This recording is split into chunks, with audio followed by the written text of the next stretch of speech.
पंजाब के लुधियाना में वर्धमान ग्रुप के मालिक एसपी ओसवाल ने 7 करोड़ रुपए की धोखाधड़ी के मामले में प्रवर्तन निदेशालय ने गैंग के एक अन्य सदस्य अर्पित राठौड़ को कानपुर से ट्रांजिट रिमांड पर लाकर उसे अतिरिक्त जिला एवं सेशन न्याय जज विशेष कंबोज के कोर्ट में पेश किया। कोर्ट में ईडी ने आरोपी का 5 दिन का रिमांड हासिल किया। ईडी की ओर से पेश हुए वकील अजय पाल सिंह पठानिया ने गैंग के सदस्य का कोर्ट से 7 दिन का रिमांड मांगा था, लेकिन कोर्ट ने 5 दिन का रिमांड दिया है।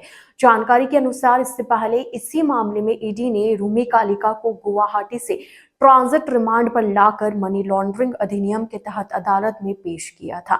ईडी द्वारा उसका 10 दिन का रिमांड लिया गया था। यह भी पता चला है कि गिरोह का यही सदस्य रूमी कालिका को इस कार्य में लाने वाला था। ईडी की जालंधर जोनल ऑफिस की टीम ने 22 दिसंबर को पंजाब, हरियाणा, राजस्थान, गुजरात और असम में 11 ठिकानों पर छापेमारी की। ये छापे मनी लॉन्ड्रिंग एक्ट 2002 के तहत मारे गए थे और इस दौरान कई अहम दस्तावेज और डिजिटल उपकरण जब्त किए गए।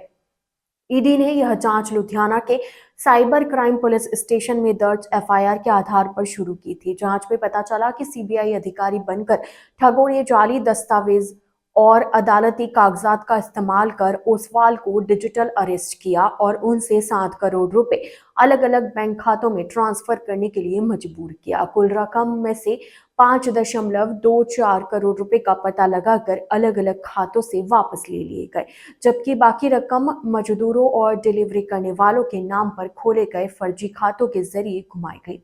इन खातों से पैसे या तो आगे भेजे गए या तुरंत नकद निकाल लिए गए ताकि पैसों का पता ना चले। ईडी को यह भी पता चला है कि इन फर्जी खातों को रूमी कालिका नाम की एक महिला चला रही थी, जिसे ठगी की रकम का एक हिस्सा मिलता था। छापेमारी के दौरान मिले सबूतों से पता चला कि कालिका ने अपराध से कमाए गए पैसे को घुमाने में सक्रिय भूमिका निभाई। कालिका को 23 दिसंबर को पीएमएलए के तहत गिरफ्तार किया गया। गुवाहाटी की चीफ जुडिशियल मजिस्ट्रेट कोर्ट ने उसे 4 दिन की ट्रांजिट रिमांड दी, जिसके बाद उसे जालंधर की स्पेशल पीएमएलए कोर्ट में पेश किया गया। कोर्ट ने उसे 2 जनवरी 2026 तक 10 दिन की ईडी हिरासत में भेज दिया। एजेंसी ने यह भी बताया कि इसी मामले में 31 जनवरी 2025 को भी छापेमारी की गई थी, जिसमें कई अहम दस्तावेज जब्त किए गए थे।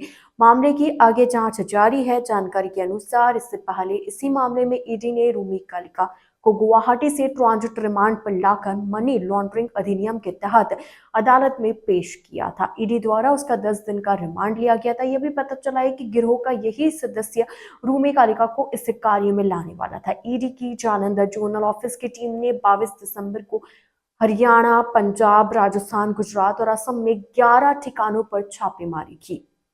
ये छापे मनी लॉन्ड्रिंग एक्ट 2002 के तहत मारे गए थे और इस दौरान अहम दस्तावेज और डिजिटल उपकरण जब्त किए गए।